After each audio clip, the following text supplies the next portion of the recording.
喝水。啊，谢谢。你这样不行，光线太暗了，长时间对着电脑看会伤眼睛的。哎，这样行吗？哎，这灯不错啊。回头我送你一个。那我不客气了。客气什么？你都送我锅了，礼尚往来。我休产假这么长时间，那些老客户都快把我忘了吧？我带你去跑业务，你能力这么强，那些客户很快回来的。谢谢。换做是你，你也会这么做的。那我不敢保证。你会的。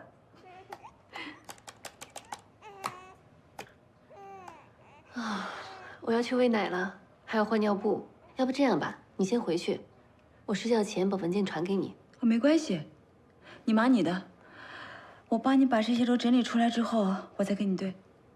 那多不好意思。客气什么？快去吧。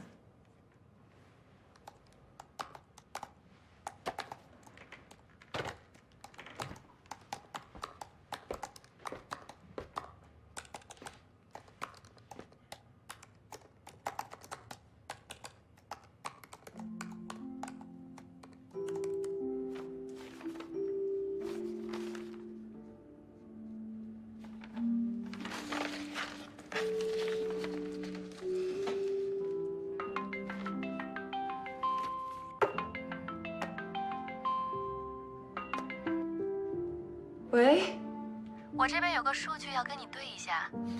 好啊，说。我是说，我这边有个数据要跟你对一下。你那边是不是信号不好啊？喂，我听不太清啊。你能听见吗？我能听见你说话，能听见我的吗？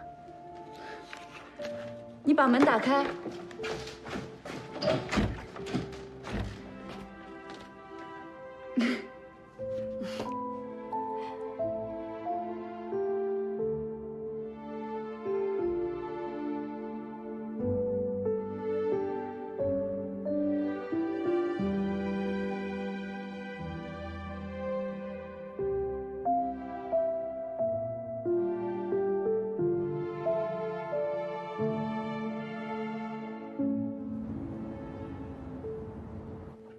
我现在没工作了啊，在家待业了。网上我找了一些，那些合适的我资料都递过了，等等消息吧。但是我现在收入还是有的，我开网约车呢，收入也算挺稳定的。你太太就职于一家大公司，而你呢，是名司机。司机怎么了？这也算是一个很正经也算体面的工作吧。而且我时间自由啊，这样可以更好的照顾孩子呀。我劝你还是不要浪费时间跟金钱打这个官司了，跟你太太商量一下，争夺一个探视权就可以了。那我为什么要花钱请你这么贵的律师啊？我告诉你啊，开庭之前，给自己再找一份稳定的工作，要不然我可以随时解约。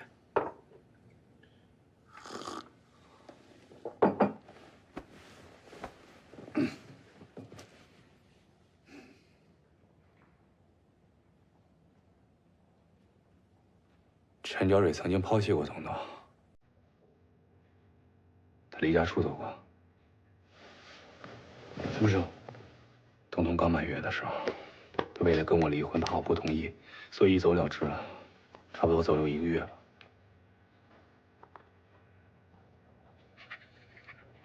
抛弃刚满月的孩子，这一点对你很有利啊。你为什么不早说？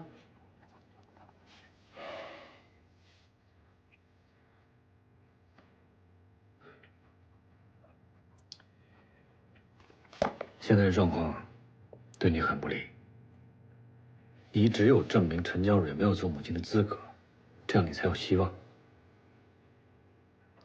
有固定住处吗？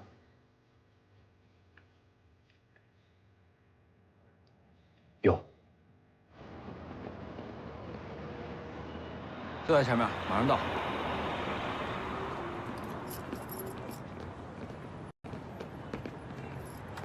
哎，就是这儿。哎呀，哎，行。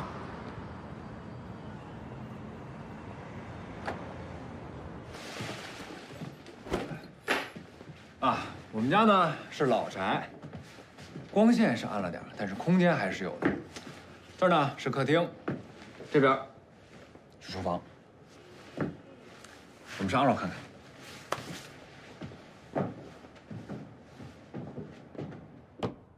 哎，小圆台阶啊，这个呢是我爸的房间，这个呢是我的房间。你要是搬来呢，我就给你住。哎呀，你这地儿不错呀。你要是喜欢呢，就赶紧搬过来。搬过来之后呢，你的早饭晚饭我来负责，我呢吃药看病你来负责。我是儿科大夫。 我就是个儿童。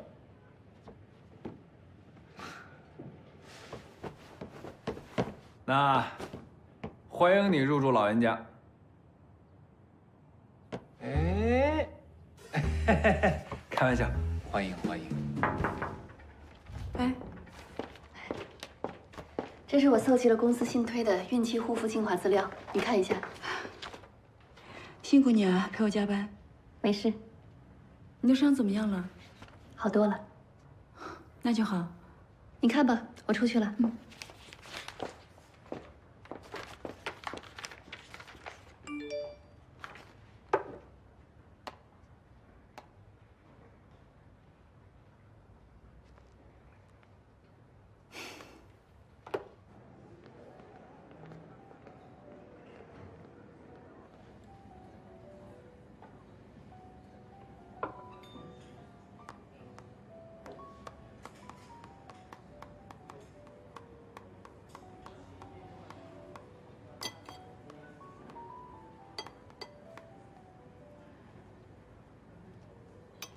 不好意思啊，有个同事，我需要工作交接一下。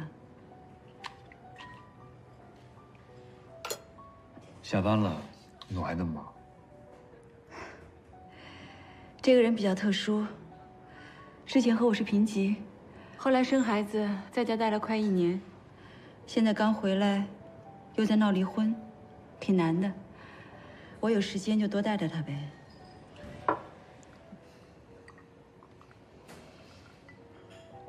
你刚才说你之前跟他是平级，那应该工作能力很强啊，还需要你带。说实话，他之前是我在西亚唯一承认的竞争对手。怀孕之后休息了很久，现在重返职场，干得和新人的活一样。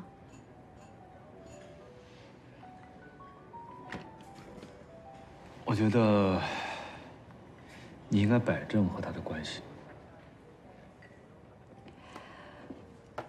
什么意思啊？你现在这么做，是在同情他。同事就是同事，我不建议在工作中掺杂太多的个人情感，这样会显得很不专业。我在我这个行业干了10几年了，我不需要一个圈外人来告诉我什么是专业。我今天晚上又犯错了，那这顿饭还是得我请。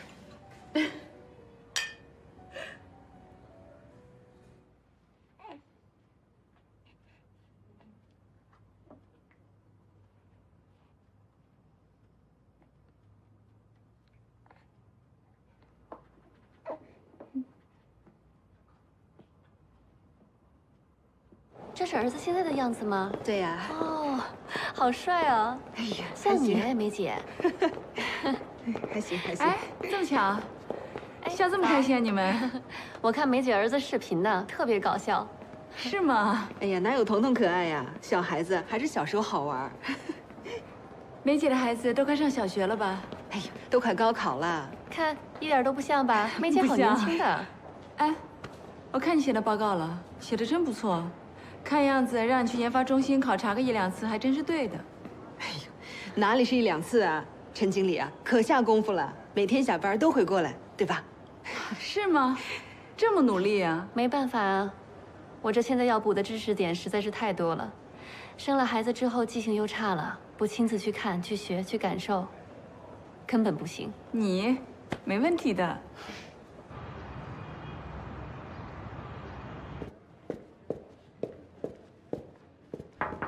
李总，小婵，这次妈妈网的线上销售啊大获成功，尤其是新推出的孕期护肤精华，销售和反馈啊都非常的好。听研发中心的人说，这里边有你很大的功劳啊。你写的报告我看过了，很有说服力，一看啊就是做过母亲的人写的。李总过奖了。你恢复的真快，基本上跟你产前的水平相当了，继续努力啊。谢谢李总鼓励。以后还有什么想法，随时跟我沟通。你把你的报告啊好好丰富一下，作为公司下个阶段工作的参考资料。好的，我会的。我现在不能喝酒，就喝果汁了。不过你可以试试。怎么样？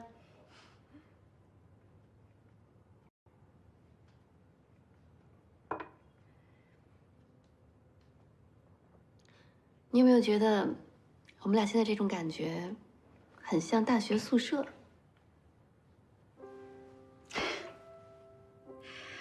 其实我大学的时候，不怎么跟我们宿舍人交往的。你是太有个性了。你就是那种活在传说当中的女孩，完全不看任何人的脸色，多潇洒呀！你性格那么好，肯定跟大家都处得相当好吧？我还行吧。其实也就是上大一的时候住过校，之后就回家住了。毕业之后呢，慢慢跟同学之间就没有什么来往了，主要大家都不是一个行业的，聊不到一起去。对，不光是说行业不同，不知道说什么。我觉得我每次同学聚会的时候，真的是特别的尴尬。他们除了在晒娃，还是在晒娃。不光是女生这样，男生也这样。所以一到这个话题，我无话可说。我特别能理解你。我也就是这一年吧，之前参加那些聚会也是各种尴尬。其实同学聚会呢，头几次还挺新鲜的，后来就觉得很无聊，因为每次聊天都是聊一些10几20年前的话题，慢慢觉得能聊得来的，还都是同行业里的人。当然，有谁能够比同一个战壕的战友更能够理解你的伤痛、狼狈、挫败？没有被退稿无数、一天死100回的经历，又怎能体会终于被通过时的那种酸爽？没有一起熬夜爆肝，又怎么能够感受到黎明前的黑暗有多暗？没有一起喝断片的人，根本就不知道，其实戒酒药一点都不解酒。来吧，再碰一杯，致我们一去不复返的青春，致我们的过去和未来。干杯！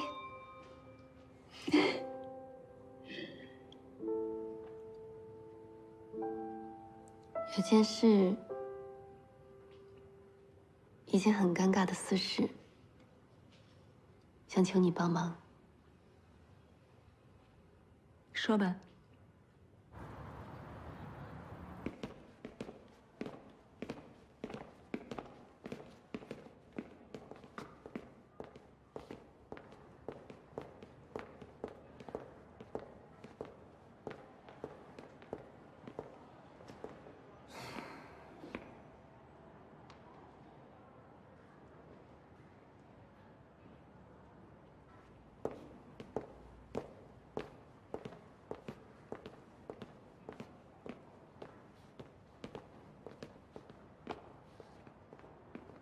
你可千万别心软啊，否则你别想拿到你女儿的抚养权。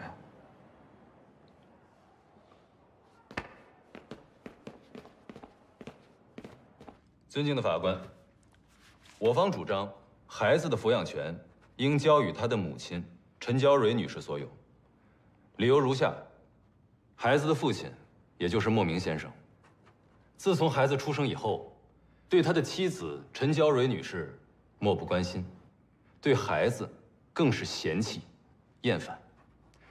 就在陈娇蕊女士坐月子期间，莫名先生经常是下班以后不回家，而是约人打篮球，与初恋情人约会，更因为工作问题被大量病人投诉，导致被单位辞退。所以综上所述，我方认为孩子是绝对不可以交给这样一个没有责任心的父亲的。你这简直是一派胡言！先不要说话。下面由被告方进行答辩。谢谢法官。按常理来说，孩子只有3个月大，似乎理所应当由母亲抚养。但我的当事人为什么坚持要争这个抚养权呢？理由如下：原告陈女士，从怀孕到坐月子期间，一直满怀抱怨，委屈连连，再三诉苦，称自己因为生孩子而耽误了事业。陈娇蕊女士从来没有表现出一位初为人母的欣喜之情，她一直在不断的后悔生了这个孩子，原因是她不爱孩子。孩子刚刚满2个月，陈娇蕊女士就急忙的重返职场，这更证明了她的心思从来就没有在孩子身上。陈女士，您作为一位母亲，在孩子刚刚满月的时候就置孩子于不顾，突然选择离家出走，而且一走就是整整1个月，这是怎样的一位母亲啊？请问，有这种不负责任行为的人，又怎么配做一位母亲呢？我的当事人在毫无准备的情况下，接受了这突如其来的打击，还要工作，还要照顾孩子，致使院方不满。莫名先生之所以会被离职，完全是因为陈娇蕊女士极其不负责任的行为所造成的。所以我恳请法庭将孩子的抚养权判给莫名先生。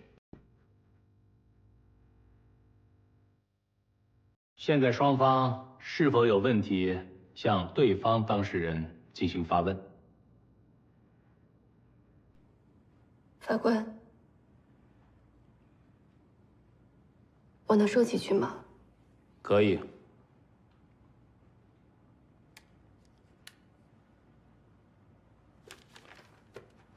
我承认，在孩子满月那天，我是离开了家。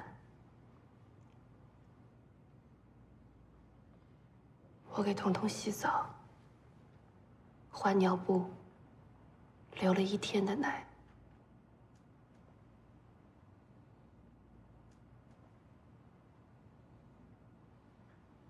我舍不得他，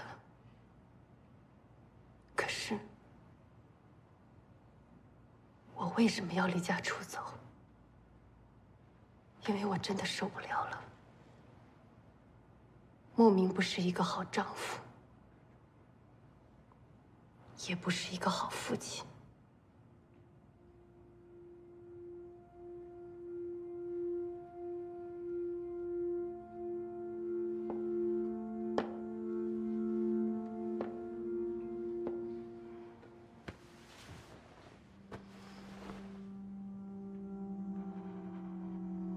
莫名酗酒成性，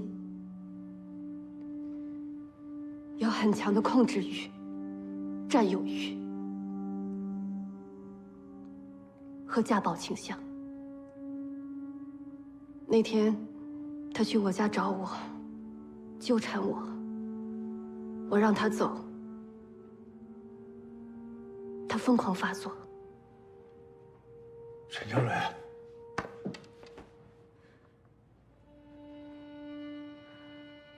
我爱我的女儿，非常爱。我离不开我的女儿，可是我不知道该怎么办。虽然我离开家，但是每天我都在给我的女儿送奶，每天都在思念我的女儿。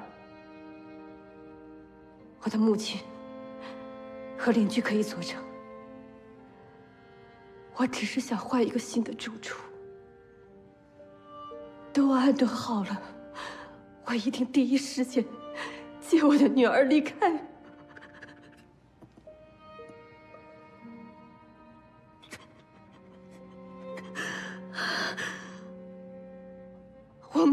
点不关心我的女儿。你什么时候关心过孩子？你压根就不想生他的呀！被告，请你控制情绪。尊敬的法官，鉴于莫名有家暴行为，所以我方提请法院将孩子的抚养权判给陈娇蕊女士，并终止莫名对孩子的探视权。你别在这胡说八道！你，被告，安静。对不起，法官。陈女士，家暴是很严重的指控，如果你没有证据证明，我们可以告你诽谤。原告有证据吗？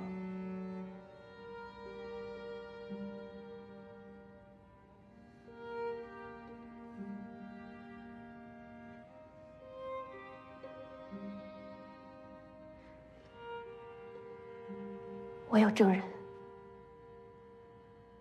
传唤证人出庭作证。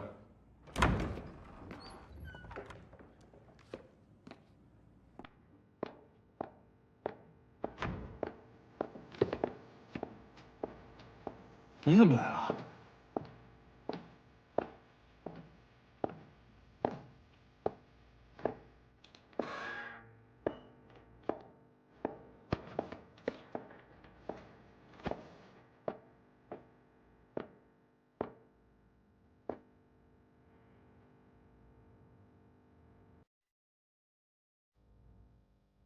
证人萧炎，你说你亲眼看到被告对原告实施家暴，属实吗？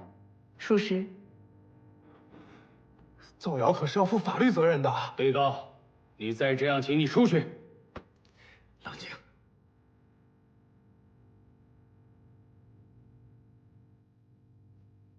我是原告陈娇蕊的同事，我和陈娇蕊住在同一个小区。那天我从电梯出来，看到被告莫名将陈娇蕊推倒在地，造成陈娇蕊膝盖软组织挫伤，因伤休养1周，有病历为证。法官大人，你别听这个女人的，是在做伪证的。我没有说谎，我说的句句属实。你属实，你哪句属实啊你？我要求休庭。休庭10分钟。谢谢，跟我出来。出来。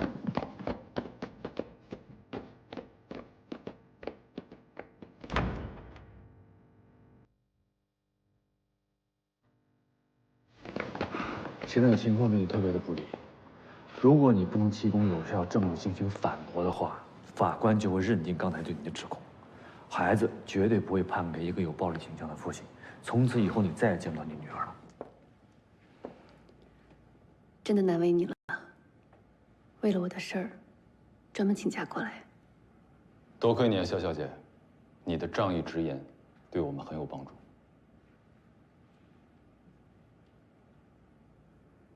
要是官司赢了，莫名就彻底失去抚养权了。是的。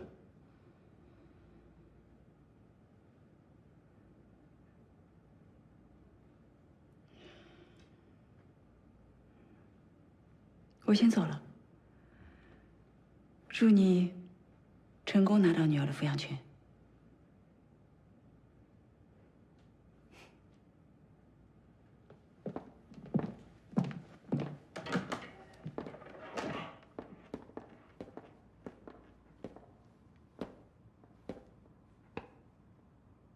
你说，他是不是后悔了？你为什么做伪证啊？冷静点。我说的是事实，我亲眼所见。你见着什么了？你出来的时候，陈娇蕊都已经摔倒了。你要这么清白无辜，她为什么要离开你？一个正常女人会在生完孩子刚满月就提出离婚吗？小燕，有些事情你不了解，你不能这么妄加判断。给这样的人辩护，就是你所谓的法律公平吗？不是哪样的人啊？哎，你别走！你先忍忍行不行？别再节外生枝了。这样，这个我去小区，我调监控行吗？或者找证人，这大白天的一定有人能看见啊！物业监控，你以为陈娇蕊会没想到吗？现在唯一的办法就是公开陈娇蕊有抑郁症的事实，提供他接受 TMS 治疗的证据。现在恢复庭审。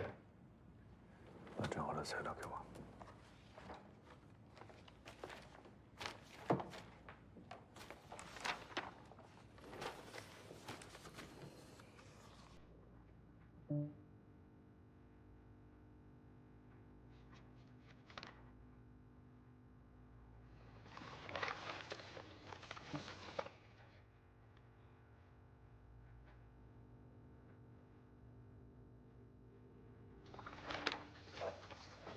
陈娇瑞已经开始害怕了，你要好好利用这一点。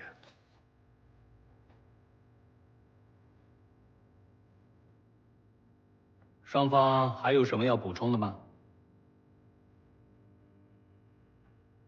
我们没有了。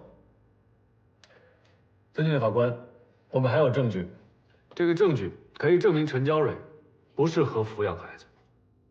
请说清楚。法官大人，我能说几句话吗？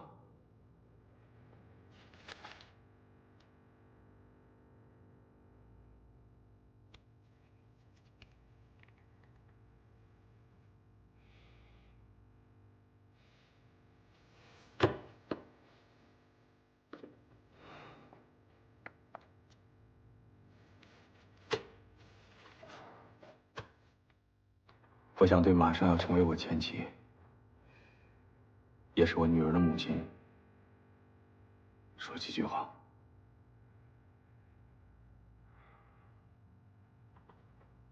咱们结婚5年，女儿就是我们爱情的结晶。我真的很后悔，我们最后要以这种方式来告别。对峙法庭其实是我最不想见到的。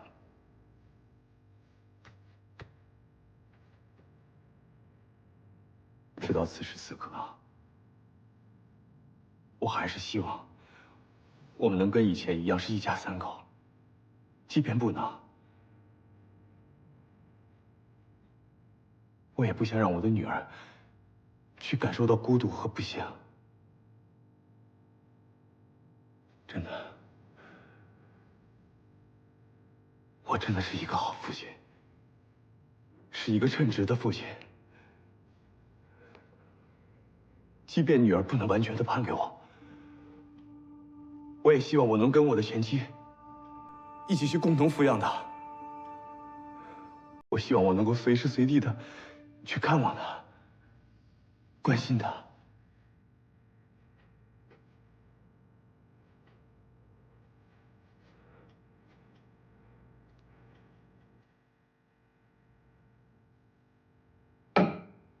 起立。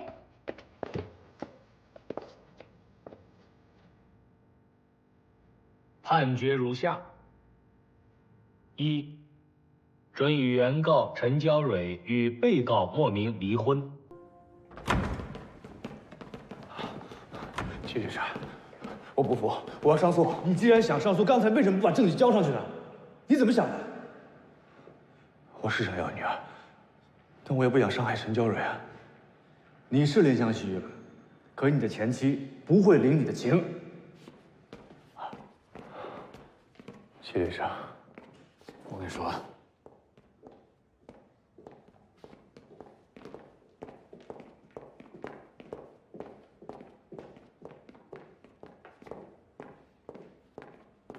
陈娇蕊现在正式成为你的前妻了。真成陌生人了。在法庭上当众撒谎，声泪俱下，还给自己找了个假证人。你的这个前妻可不简单，要想赢她很麻烦。一审都败得这么惨，二审如果想赢的话，你得付出特别大的努力。回去以后一定要把你的硬件配置好，而且不要再抱什么幻想。最重要的是，你要找到你前妻不适合抚养孩子的有力证据。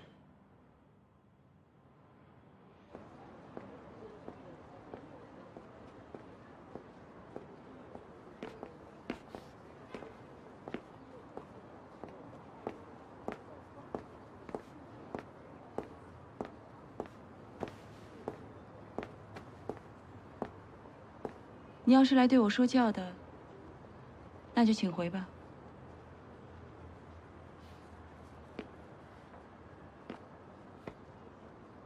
我只是想跟你散散步。你没告诉我，你接了陈娇蕊的离婚案。我以为我们俩不聊工作呢。我没有做伪证。我相信。那你知道莫名有多爱他的女儿吗？莫名是不可能家暴的。陈娇蕊我不了解，但莫名我很清楚。他在医院里，他对齐小新，就是我那个傻弟弟，能那么好，他就不可能对自己的妻子动手。有些人他就喜欢做样子啊，他在外面对人都好，回到家里就露出真面目。一个男人是不是好丈夫，难道不应该由他的妻子来评判吗？那要是问题就出在妻子身上呢？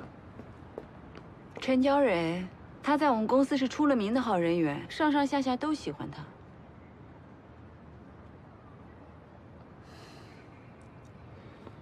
有些话你可能不爱听，但我还是得说。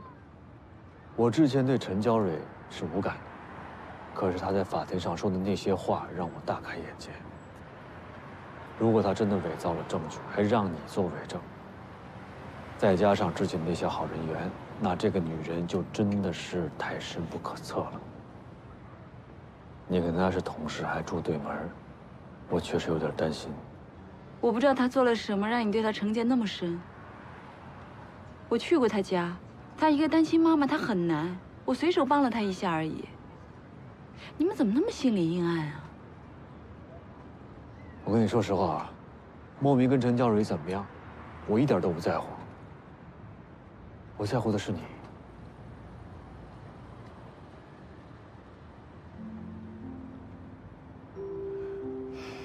回去吧，我还有些文件要处理呢。我送你。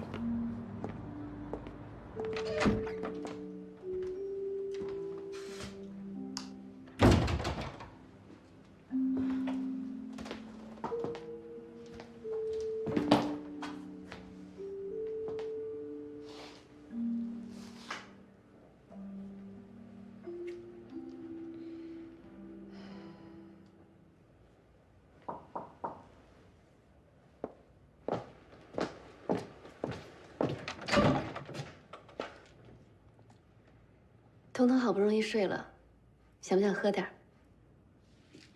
我有点累了，就一杯。进来吧。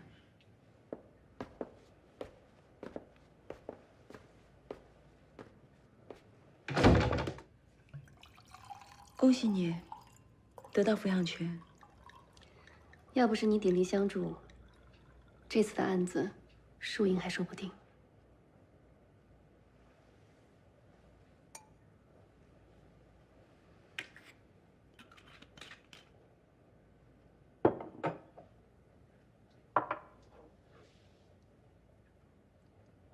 莫名准备上诉，他应该会的。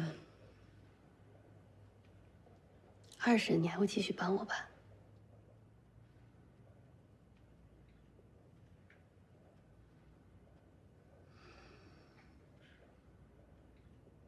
孩子没有爸爸，真的好吗？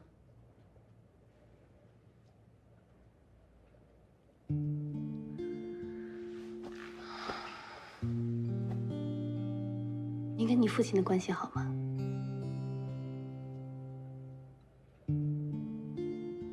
比起那些丧偶式育儿家庭中成长的孩子，我的女儿一定会更健康快乐。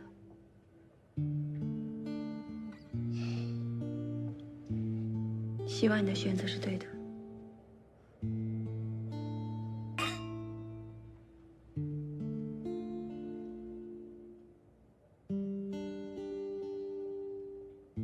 肖总好，肖总好，肖总。走，开会了。董事会已经任命了新任的副总经理，他不是外人啊，他就来自于我们这个大家庭，是我们熟悉的、为西亚集团做出过突出贡献的杰出人才。相信在这位新任副总经理的带领下，西亚集团一定会再创事业的高峰。先恭喜了，肖经理。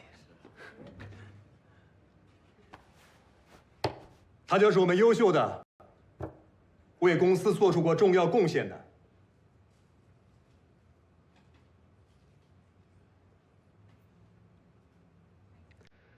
陈娇蕊女士。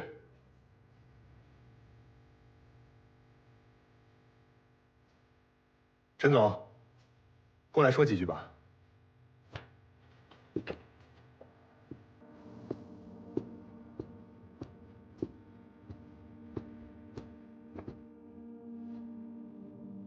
谢谢大家。一直以来，西亚集团立足于市场不败，最强大的武器就是创新，以及领先市场的活力。而所谓创新、活力，都离不开我们员工之间的配合、互相的激励、团队的凝聚力。我希望以后我们会做得更好，一起努力。谢谢大家。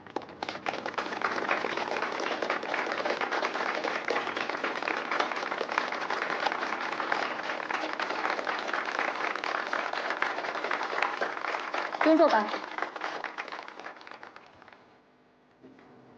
再接再厉。谢谢李总，不会让你失望的。恭喜了，陈总。谢谢。恭喜陈总啊！谢谢。谢谢。谢谢。谢谢。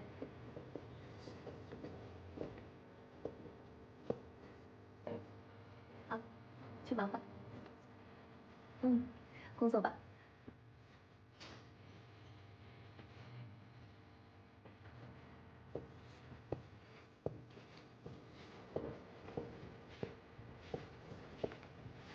老大，你说这是一什么结果啊？我表示非常不服。你还好吧？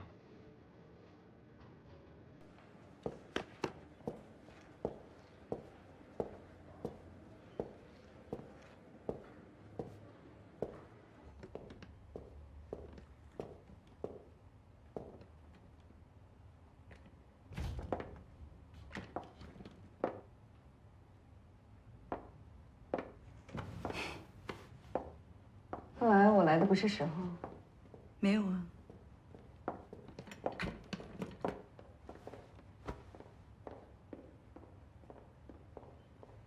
陈家蕊能够当上副总，其实这件事情一点都不奇怪。你早就知道了。自从他加进了我们这个妈妈群啊，就跟理查的老婆，还有马总的夫人来往的非常密切。而且他们三个经常还去那个叫产后瑜伽健身房，那个时候我就已经有预感了。这些你都不知道吧？我怎么会关心这些？我没怀孕，智商也没了。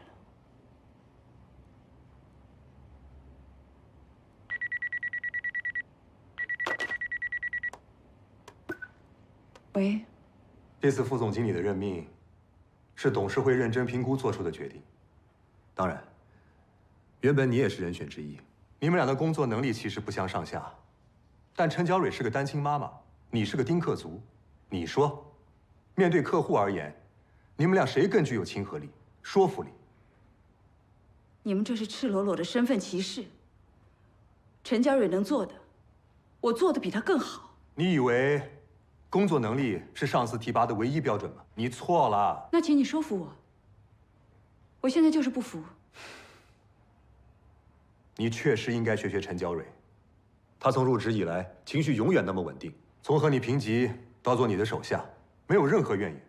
现在情况反过来了，小妍，你是个专业人士，你应该知道怎样配合她，好好工作。